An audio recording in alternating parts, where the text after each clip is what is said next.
ആർത്തവം എന്ന് പറയുന്നത് സ്ത്രീകളുടെ ജീവിതത്തിലെ സ്വാഭാവികമായ ഒരു പ്രക്രിയയാണ്. എന്നാൽ ഈ സമയത്ത് പല സ്ത്രീകൾക്കും ശാരീരികമായും മാനസികമായും അസ്വസ്ഥതകൾ അനുഭവപ്പെടാം. കടുത്ത വയറുവേദന, നടുവേദന, അമിതമായ ക്ഷീണം, ബലക്കുറവ്, തലവേദന, തലകറക്കം, ഛർദി, ഓർക്കാനം, കൂടാതെ മാനസികമായ സമ്മർദ്ദം, ഉറക്കക്കുറവ്, ഏകാഗ്രത കുറവ്, അമിത രക്തസ്രാവം മൂലമുള്ള ബുദ്ധിമുട്ടുകൾ.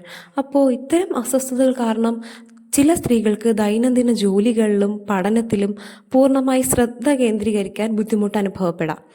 ആയതിനാൽ തന്നെ ആവശ്യമായ വിശ്രമവും ആരോഗ്യ പരിപാലനവും ഉറപ്പാക്കേണ്ടതിനായി ആർത്തവ അവധി എന്ന ആശയം പല സ്ഥലങ്ങളിലും പ്രാധാന്യം നേടിക്കൊണ്ടിരിക്കുകയാണ്. ആർത്തവ അവധി ഒരു പ്രത്യേക ആനുകൂല്യമല്ല. ആർത്തവ സമയത്ത് അനുഭവപ്പെടുന്ന മാനസിക ശാരീരിക ബുദ്ധിമുട്ടുകളെ മാനിക്കുന്ന ഒരു പിന്തുണയാണ് ആർത്തവ അവധി എന്ന് പറയുന്നത്. ആർത്തവത്തെക്കുറിച്ചുള്ള കൂടുതൽ വിവരങ്ങൾ ഡിസ്ക്രിപ്ഷനിൽ കൊടുത്തിട്ടുണ്ട്.